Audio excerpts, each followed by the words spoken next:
I'm Stephanie O'Brien, a registered dietitian with Eat Great Participate. And I'm Susan Duggan, registered dietitian with Zoe's Pharmacy. So we're going to show you our second recipe of today, which is our banana crunch muffins. So these are great snacks to have on hand. You can easily take them with you on the way to or from the arena, and they're also really great for luncheon because they're peanut free. So we started off with, we've mixed half a cup of skim milk with a teaspoon and a half of vinegar. So we're going to set that aside to mix, and that's going to make the muffins really moist and fluffy. Now if you don't have milk or vinegar on hand, you can also easily substitute buttermilk for the same thing. So right now on a bowl, I'm going to mix 3/4 cup of dark brown sugar. We have about a cup of mashed bananas, which equals about 2 medium-sized bananas.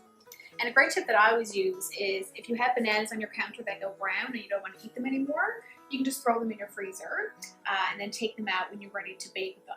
So if they're already frozen, you might want to just leave them on the counter for a little bit or soak them in some warm water for about 10 minutes and then you can use those. Next we're going to add 2 large eggs and then a tablespoon of non-hydrogenated margarine. So we're just going to mix all that up.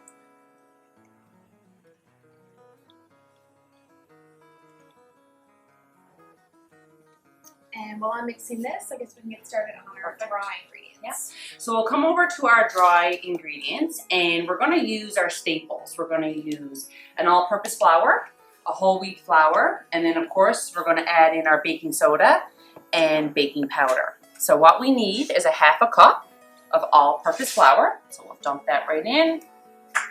A cup and a half of whole wheat flour. That in, and then a teaspoon of each of baking soda and baking powder. So we'll just stir that up. So like I said, these are our staples that go into our dry ingredients. Now we're going to add a different ingredient, and it's what gives this banana muffin its crunch. And we're actually using quinoa. So quinoa is an ancient grain.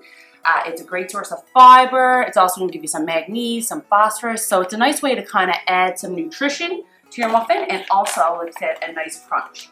So we need about 1/3 cup. Now, the original recipe calls for millet. So millet is very similar to quinoa. It's going to give that nice crunch. It has the same nutrition as quinoa as well, very similar. So you just add it in dry. You don't need to cook it or anything like that.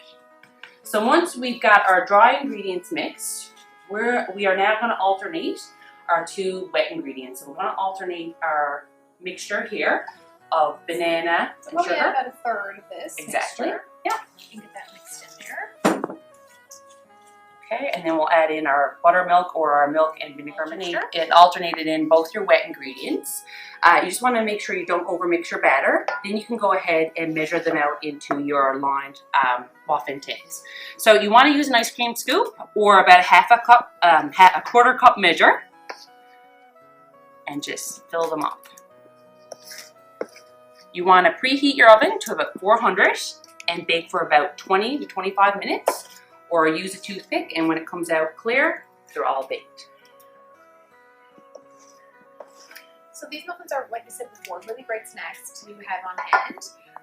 They go really well with some milk, or you can also pair it with cheese string or some hard cheese portions and a piece of fruit. And you've got a really well-balanced snack that's going to provide carbohydrates and protein and adequate nutrition for your young athlete.